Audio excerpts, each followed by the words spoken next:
우리가 전 2주 전에 살펴본 것처럼 70년 포로 생활에 하나님의 은혜로 이스라엘 백성들을 다 포로에서 이제 본국으로 돌아오게 합니다. 그러면서 하나님이 감동을 주셔서 이스라엘 백성 이방인들 권력자들에게 감동을 주셔서 했던 일이 바로 성전 건축을 재건축하는 일을 시작하잖아요. 근데 그것이 만만치 않다라는 것이죠. 하나님의 일 하는데도 꼭 방해가 따른다는 것을 여러분 기억하시기 바랍니다. 오늘 이 말씀을 통해서 바로 그것을 살펴보려고 하는 것입니다. 오늘 본문에 보면 바벨론에서 포로에서 들어와 성전 건축을 시작한 그 현장에 갑자기 대적들이 등장합니다. 본문 1절에 보시면 사로잡혔던 자들의 자손이여 이스라엘 하나님 여호와 성전을 건축한다음을 듣고 유다와 베냐민의 대적이 들었다고 그랬죠. 4절에 뭐라고 그래요?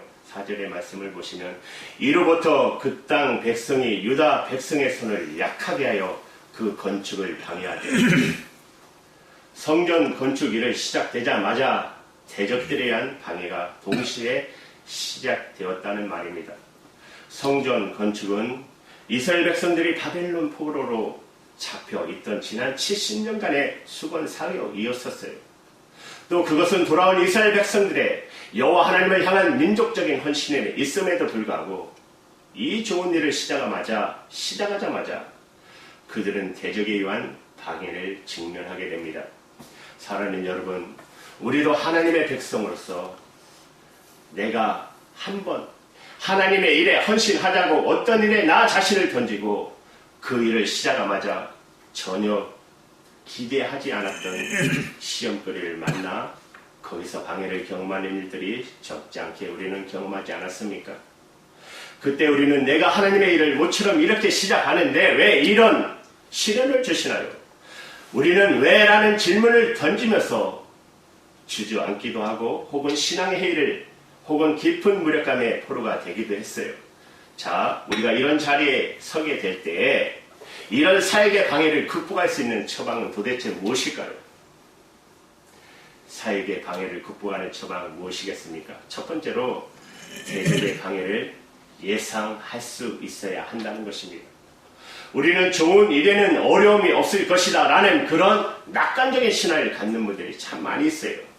우리가 좋은 일 하면 만사형통할 거야. 그러나 실제로는 그렇지 않습니다. 우리가 좋은 일 하는데도 거기에 어려운 시련이 우리를 기다리고 있다는 장면들을 우리는 더욱 자주 경험하게 됩니다. 또 그것은 하나님의 일에 있어서는 더더욱 그래요. 그러나 이것은 놀랄 만한 일은 아니라고 생각합니다. 여러분, 정말 하나님이 살아계시고 그런데 하나님을 대적하는 마귀도 존재한다면 성경 말씀처럼 하나님의 일을 방해하는 마귀가 존재한다면 하나님의 백성들이 하나님의 일에 헌신하는 모습을 마귀가 좋아하겠어요? 그들이 하나님의 일을 방해한다는 것은 오히려 예상한 한 일이죠. 또 당연한 일이라고 할 수 있어요. 그것이 마귀가 존재하는 이유이기 때문에 그래요.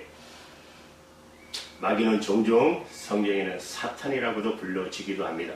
마귀와 사탄은 같은 뜻입니다. 다른가 하십니까? 같은 존재예요. 사탄이라는 단어는 본래 의미는 대적이라는 뜻이에요. 하나님을 대적하지 않습니까? 대적이라는 뜻이고, 마귀의 본래 단어는 의미는 참수하는 자. 어디에 나왔죠? 욥기에 보면 하나님 앞에 가서 욥을 참수하잖아요. 참수하는 자, 고발하는 자, 이런 뜻을 갖고 있어요. 어떻게 사용되든 사탄과 마귀는 대적하는 자이고 하나님을 대적하고 하나님의 백성들을 대적하는 자이고 또 하나님의 사람들을 참수하고 고발하는 자라는 것이에요. 여러분, 우리는 베드로전서 5장 8절의 말씀을 여러분 기억하지 않을 수가 없습니다. 우리 같이 한번 읽어볼까요? 시작. 금신하라 깨어라 너희 대적 마귀가 우는 사자같이 두루 다니며 삼킬 자를 찾나이다. 성경은 흔히 마귀가 사용하는 전략을 가리켜 간계라고 표현합니다. 간계. 뭐죠? 간교한 계교.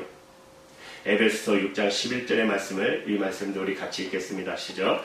마귀의 간계를 능히 대적을 위하여 하나님의 전신갑주를 입으라. 마귀가 뭐예요? 간계.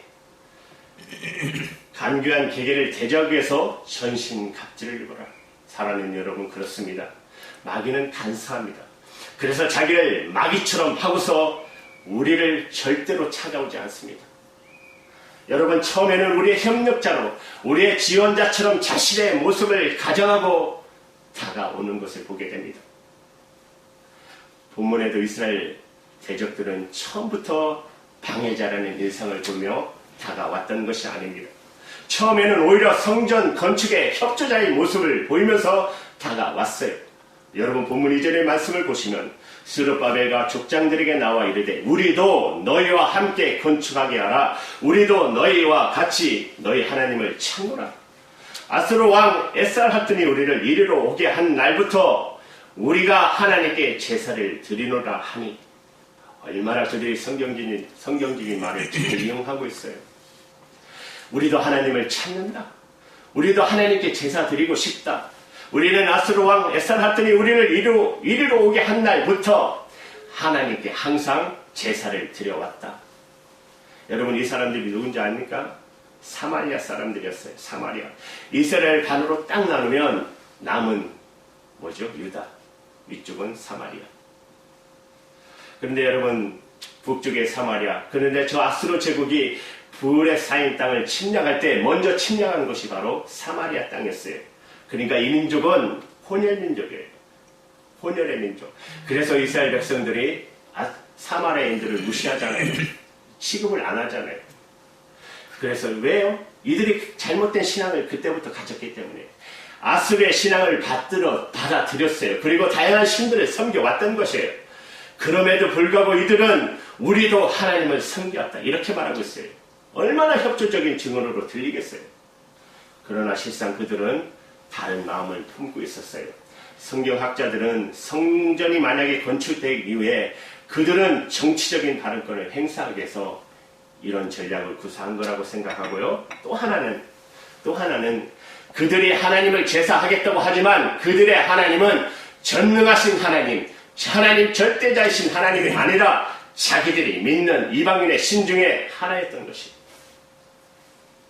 그 신 중에 하나로서 제사하겠다는 거예요. 그것은 간사한, 교묘하게 유일하신 하나님의 신앙을 파괴하는 다원주의적 접근 방법이었었어요. 그들은 실로 교묘한 전략을 갖고 자신들을 강명의 천사와 같이 가장하면서 주의 백성들에게 다가와 협조하는 자처럼 협조의 손을 내밀고 있었던 것입니다. 근데 여러분, 다행히 그러나 이것을 이스라엘 백성들은 다행히 잘 간파했습니다. 그러자 그들은 그들의 전략이 통하지 않자 오늘 본문 4장 11절 이하에 보면 후일 아닥사드다 왕을 향한 그들의 전략이 바뀝니다. 소위 참소의 전략으로 바뀌는 것을 볼 수 있습니다. 13절의 말씀을 우리 다 같이 읽습니다. 시작. 이제 왕은 하시옵소서. 만일 이 성읍을 건축하고 그 성곽을 완공하면 저 무리가 다시는 조공과 관세와 통행세를 바치지 아니하리니 결국 왕들에게 손해가 되리라. 그렇죠? 참사하죠. 가서 참사하잖아요. 참수의 전략을 바꿨어요. 무슨 말이냐면 저들이 세금도 안 바치고 독립하는 것입니다. 그렇게 참수하는 거예요. 이 참수의 전략과 함께 이 대적들은 또 하나의 전략을 구사합니다. 그것은 뇌물. 가장 인간에게 쉽게 넘어갈 수 있는 게 뭐죠? 뇌물이잖아요. 뇌물의 전략이에요. 5절의 말씀 보세요. 에스라서 4장 5절의 말씀을 이 말씀도 같이 읽을게요. 시작. 바사왕 고레스의 시대부터 바사왕 다리오가 즉위할 때까지 갈리들에게 뇌물을 주어 그 계획을 막았으며, 한편의 영화를 보는 것 같죠? 이렇게 말합니다. 그렇습니다. 사탄과 마귀는 문자 그대로 수단과 방법을 가리지 않습니다. 여러분, 그리스도인들은 수단과 방법 가려야 됩니까? 안 가려야 됩니까? 가려야 되죠. 수단과 방법 가려야 되죠. 세상 사람들 쉽게 말하잖아요. 수단과 방법을 가리지 않고 쟁취해야 된다. 여러분, 그런 거 없어요. 그것은 기독교 윤리 아닙니다. 어떤 방법도 그 방법이 목적을 정당화할 수는 없기 때문에 그렇습니다. 목적도 바른 것이면 방법도 바른 방법을 사용해야 하는 것입니다. 그러나 사탄은 수단과 방법을 가리지 않습니다. 그렇게 하나님의 일을 방해하는 것입니다. 사랑하는 여러분, 그렇습니다. 우리는 하나님의 일을 할 때 따라서 이런 방해를 예상할 수가 있어야 합니다. 하나님의 거룩한 일에도 방해는 얼마든지 있을 수 있다는 것이에요. 고난도 있을 수가 있고 어려움도 있을 수도 있고 그것을 예상해야 한다는 것입니다. 우리는 사탄의 방해가 하나님의 일 가운데 있을 수 있다. 그리고 기도하면서 하나님의 일을 감당해야지 하나님의 일이라고 적당히 하려고 하다가 우리는 시험에, 더 커다란 시험에 빠질 수가 있다는 것입니다. 이런 대적 마귀의 방해를 예상하고 하나님의 거룩한 일을 하나님의 방법으로 감당할 줄 아는 여러분과 제가 되기를 주님의 이름으로 축원합니다. 그래서 우리는 이런 방해를 잘 예상해야 한다는 것입니다. 방해를 극복하는 두 번째는 주를 위해 항상 일관성 있게 해야 한다는 것입니다. 주를 위해 항상 일관성 있게. 다시 말하면 초지일관해야 한다는 것입니다. 여러분 초지일관이 뭐예요? 초지일관은 집중력입니다. 처음부터 끝까지 일관성 있게 집중하는 것. 사랑하는 우리 장로님, 제가 존경하는 게 있어요. 어김없이 새벽 3시면 일어나요. 같이 놀러 갔다가 죽는 줄 알았어요. 3시 되면 불 다 켜시고 커피 다 끓여시고 컴퓨터 해서 말씀 모시고 그때부터 하나님 앞에 기도하면서 씻으시는데 5편. 이야, 하루도 빠져. 놀러 가든 어디 가든 그게 참 집중력. 그러니 만역 열편에 시를 쓰시고 찬양하시고 이건 누구도 할 수 없는 거예요. 성령의 감동 아니면 이 집중력, 일관성. 누가 뭐래도 난 한다. 하나님을 위해서. 괜찮은 헌신. 여러분 당시 이스라엘 지도자들이 그랬습니다. 본문 3절에 보시면 스룹바벨과 예수와 기타 이스라엘 족장들이 이르되 우리가 하나님의 성전을 건축하는데 너희는 우리와 상관이 없느니라. 바사왕 고레스가 우리에게 명령하신 대로 우리가 이스라엘의 하나님 여호와를 위하여 홀로 건축하리라. 무슨 말씀이에요? 너희들 협조 안 해도 우리 홀로라도 일 완성하겠다. 초지일관 하겠다는 것이에요. 하나님을 위하여, 이스라엘 하나님의 여호와를 위하여. 여러분 이것이 바로 초지일관의 믿음이에요. 여러분 우리 한국 사람들은 어떤 대상을 향한 한국인의 충절을 말할 때 또 우리가 많이 사용하는 고사성어가 하나 있죠. 일편단심. 임을 향한 변치 않는 굳은 마음, 그것을 일편단심이라고 불러왔습니다. 여러분 일편단심하면 누가 생각납니까? 딱 생각나시는 분. 정몽주죠. 단신가를 쓰신 정몽주. 여러분 학교 다닐 때 다 외우셨죠? 한번 해볼까요? 이 몸이 주고 이 몸이 죽고 무엇이 예, 다 외우시고 계시네. 이 몸이 죽고 100번 고쳐주고 100골이 진퇴되어 넋이라도 있고 없고 그 다음이 뭐예요? 임을 향한 일편단심이야 가실수레야 있으랴. 바로 이런 일편단심. 이스라엘 하나님, 우리의 하나님 여호와를 위하여. 이것이 바로 이스라엘 백성들의 일편단심이 아니겠습니까? 이것은 당시 하나님의 백성들의 일편단심, 초지일관의 믿음이었었어요. 여러분 초지일관의 반대가 뭐죠? 용두사미. 머리는 용처럼 큰데 뱀꼬리처럼. 다시 말하면 시작은 크게 해요. 근데 끝은 너무 보잘것이 없는 거예요. 마무리가 흐지부지한 거예요. 사탄의 전략은 언제나 용두삼입니다. 일단 하나님의 일이 시작되면 사탄이 하는 방법은 용두삼입니다. 그래 거창하게 해라. 그때 가다 보면 끝이 없어요. 나중에 끝이 어딘지도 몰라요. 흐지부지 다 일 못해. 우리의 힘을 다 빼버린다는 것이에요. 여러분 본문 4절의 말씀을 한번 다 같이 읽겠습니다. 시작. 이로부터 그 땅 백성이 유다 백성의 손을 약하게 하여 그 건축을 하려 돼. 손을 약하다. 힘을 뺐다는 것이에요. 힘을 빼버렸다. 오늘 우리의 헌신은 바로 초지일관의 정신을 상실한 채 헤매고 있지는 않은 문제. 사랑하는 여러분, 모든 위대한 일, 모든 거룩한 일은 초지일관의 결과였다는 것을 잊지 마시기 바랍니다. 사랑하는 여러분, 그렇습니다. 저와 여러분을 부르신 하나님, 그리고 우리에게 하나님의 일을 맡기시는 그 하나님, 그 하나님의 일을, 우리가 그 하나님의 일 앞에 쓰임받는 정말 초지일관 정신으로 하나님 앞에 쓰임받는 저와 여러분 되기를 축원합니다.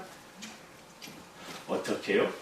인생의 장에 다가오는 방해를 극복하고 하나님의 일을 하나님 일답게 완성할 수 있기를 바랍니다. 마지막 이제 세 번째는 우리는 어둠의 시간을 잘 인내할 줄 알아야 한다는 것입니다. 오늘 이스라엘 백성들의 초지일간 헌신에도 불구하고 결국 성전 건축의 사역, 그 사역은 어떻게 진행됐을까요?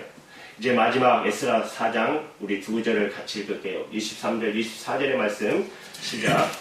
아닥사스다 왕의 조소 초본에 르움과 선세와 그의 동료 앞에서 낭독됨에 그들이 예루살렘으로 급히 가서 유다 사람들을 보고 권력으로 억제하여 그 공사를 그치게 하니 이에 예루살렘에서 하나님의 성전 공사가 박사 다리오 제2년까지 중단되리라. 결국 성전 건축 공사가 중단되고 말았습니다. 즉 사마리아 사람들의 방해, 당시에 가장 강력한 통치자 이 왕을 움직였고 결국은 성전 건축은 주전 536년부터 520년까지 약 16년간 중단되고 말았다는 것입니다. 그 시간 동안 이스라엘 백성들은 얼마나 안타까운 시간을 보냈을까요? 그들은 얼마나 좌절의 시간을 그리고 낙심의 시간을 보냈겠어요? 이제 그들은 아무것도 할 수 없고 일하던 손을 놓아버렸고 하늘만 쳐다볼 수밖에 없었습니다. 의욕적으로 시작한 모든 일이 결과를 거두지 못하고 중단될 때 우리는 우리가 시작한 그 일을 어떻게 보아야 할까요? 실패일까요? 우리는 하지 말아야 할 일을 시작한 것일까요? 그러나 역사의 교훈은 때때로 하나님은 우리가 하던 일을 잠시 손을 놓고 기다리게 하심으로 더 큰 하나님의 역사를 이룬다는 레슨을 우리에게 보여주고 계십니다. 그러므로 우리는 이런 어둠의 시간을 보낼 때, 자신들의 시간을 보낼 때 잘 인내하고 잘 기다릴 줄 알아야 합니다. 여러분 한국 교회사를 보면 경북 영천에 아름다운 작은 교회가 하나 섰습니다. 그 이름은 뭐냐면 자천교회입니다. 자천교회 여러분 들어보셨나요? 1898년 당시 한국 처음 초기 선교사님들이 대구에 선교부를 세우셨어요. 선교사님 세 분이 협력하여서 선교부를 세우시고 그리고 초대 선교부를 이끌었던 분이 아담스 선교사님이라는 분입니다. 그분의 한국 이름은 안희아라고 선교사라고 불려졌어요. 그는 대구 경북 지방을 위한 선교 군부를 거기에 만들고 이제 경북 여러 지역을 돌아다니며 선교 여행을 계획했습니다. 그러면서 이제 처음으로 대구를 떠나 영천을 지나가게 됩니다. 그런데 아담스 선교사가 영천을 지날 무렵 노기제라는 언덕에서 한 사람을 만나게 됩니다. 그분은 원래 경주 사람이었어요. 경주 한학을 공부하던 선비 권현중이 씨라는 분이에요. 이분은 부유했지만 독립운동에 특별한 가심을 가지고 있었지만 그 일도 제대로 되지 않고 마음에 낙심한 채로 이분도 경주를 떠나 영주를 지나가게 됩니다. 대구에서 내려오는 아담스 선교사님과 또 경주에서 대구로 올라가는 이 한학자 권영중 씨가 영천 노기제 언덕에서 만나게 됩니다. 서양 사람이니까 관심이 있었겠죠. 서툰 한국말로 권현중 씨에게 복음을 전했어요. 뜻밖의 이 복음의 메시지가 이 한학자 권현중 씨 마음에 크게 유동치기 시작합니다. 그러면서 하나님의 말씀을 내가 배우고 싶다. 복음을 더 공부하고 싶다고 그러면서 선교사님에게 제안을 합니다. 말씀을 배우기 위해서 대구보다는 영천이 훨씬 더 나을 수 있다고 생각한 그는 영천에다가 터를 잡고 집을 장만합니다. 그리고 이 선교사님을 초청해서 성경 말씀을 배우게 됩니다. 그리고 예수를 믿게 됩니다. 영천에 자기 집을 만들고 사랑방을 열어 예배를 열기 시작하자 동네 사람들이 5명, 10명, 20명 이렇게 모이기 시작했어요. 함께 모여 예배하다 보니까 이분 마음에 예배당을 짓고자 하는 마음이 생겼어요. 그래서 친히 예배당을 짓고자 친히 자기 가산을 털어 예배당을 짓고자 했지만 마을 사람들이 반대가 심했어요. 야수비가 웬 말이냐? 야수비가 웬 말이냐? 마을 사람들이 반대. 그러자 그는 가만히 보니까 주지소 경찰서죠. 거기에 보니까 너무 형편이었고, 그래서 이분들이 관리를 찾아가서 내가 그러면 여기다 경찰서를 지어주겠다. 그리고 면사무를 내가 지어줄 테니까 예배당을 짓는 것을 허락해달라고. 그러니까 허락을 받았어요. 자기 재산 가산을 털어 경찰서를 짓고 면사무를 짓고, 그리고 그 다음에 자천교회를 짓습니다. 그래서 거기서 하나님을 예배하기 시작하고 성경을 공부하고, 그리고 동네 젊은이들을 모아서 학교를 시작합니다. 신성학당이라는 학교를 시작합니다. 새벽 같은 젊은이들에게 그는 미래를 품게 만들었고, 또 독립운동을 고취하기 위해서 젊은이들을 교육하기 시작했어요. 또 독립군을 돕고 독립자금을 대고 이렇게 하는 동안에 그는 가산을 거의 다 탕진하게 됩니다. 마지막 남아있는 자기 아주 좋은 집인데 그 집마저도 빛을 청산하기 위해서 집을 넘길 수밖에 없게 되었습니다. 그가 세상을 떠나갈 때 그는 빚밖에 없는 채로 마지막 빚을 갚기 위해서 집을 동네에 갑부였던 김영재라는 사람에게 집을 넘기고 세상을 떠나갑니다. 1929년에 소천합니다. 사랑하는 여러분, 여러분에게 한번 묻겠습니다. 이 권현중 장로님, 예수 믿고 가산 탕진한, 전 재산을 탕진한 대표적인 사람입니다. 그렇다면 이 장로님의 일생은 실패일까요? 우리는 간증이라고 하면 예수 믿고 돈을 많이 벌고 성공한 사람들을 세워서 간증하잖아요. 그런데 이분은 예수 믿고 가산 탕진하고 모든 것을 버리고 마지막 빛으로 일생을 마감한 사람입니다. 이분은 실패한 사람일까요? 그런데 여러분, 권영중 장로님의 스토리는 거기서 끝나지 않았다는 것입니다. 그가 마지막 빛으로 넘겼던, 그가 살던 집은 그 마을 갑부가 샀다고 그랬죠. 그런데 그분이 예수를 믿게 돼요. 김영재 씨가 그 아들도 예수 믿고 그 아들 김경대 장로님이 2006년에 그 집을 자천교회에 다시 기증합니다. 그러니까 권영중 장로님이 살던 그 집이 지금은 자천교회 교육관이 되었어요. 아름다운 교육관이 되어 지금은 이곳에 많은 젊은이들이 수련장으로 빌려주고 있어요. 수많은 젊은이들이 즐겨 찾는 신앙훈련의 영적 장소가 됐다는 것입니다. 더욱 놀라운 것은 해마다 강목절이 되면 권형중 장로님의 자손들이 3, 4대가 모여서 이곳에서 수련회를 갖습니다. 그러면서 그들은 자랑스러운 할아버지 권형중 장로님의 신앙을 이어가고 있다는 사실입니다. 그리고 권형중 장로님의 아들 권호진 성도님은 1958년에 이 자천교회 세 번째 장로가 되어서 이 교회 섬김의 헌신을 계속 이어가고 있다는 것입니다.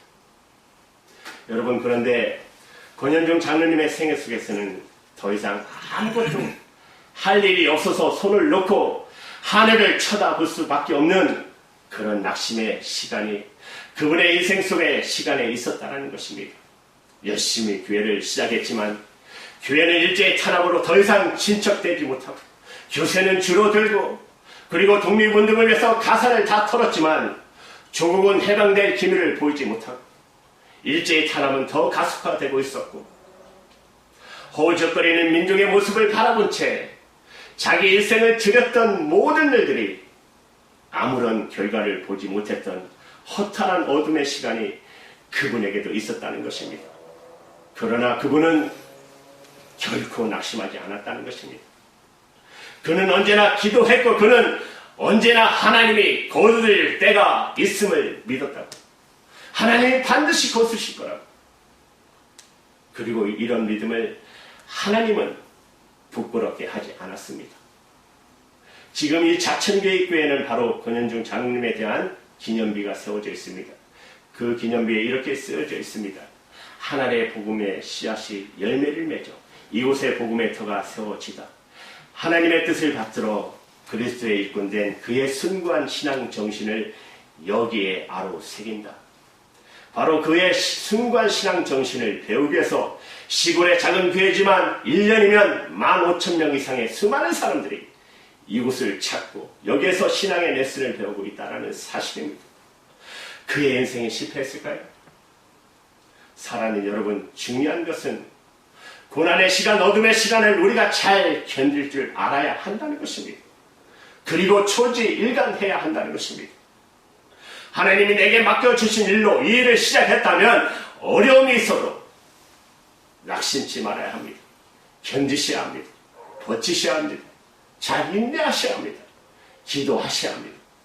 그러면 마침내 놀라운 결실의 시간이 찾아올 것입니다. 사랑하는 여러분, 우리가 시작한 하나님의 일이 방해에 직면할 때 놀라지 마십시오. 있을 수 있습니다. 사탄은 언제라도 우리를 방해하려고 시도할 것입니다. 그러나 한결같이 초지일관하십시오. 그리고 기도하십시오. 기다리십시오. 그러면 마침내 어두운 밤이 지나고 새벽의 아름다운 결실이 우리를 기다리고 있을 것입니다. 우리 세대가 아니면 다음 세대, 우리는 반드시 그 열매를 거두게 될 것입니다. 이런 놀라운 은혜의 결실을 바라보면서 오늘 하나님이 내게 주신 어둠의 시간을 믿음으로 버티시고 기도로 승리하는 저와 여러분 되시기를 주님의 이름으로 축원합니다. 기도하십시다.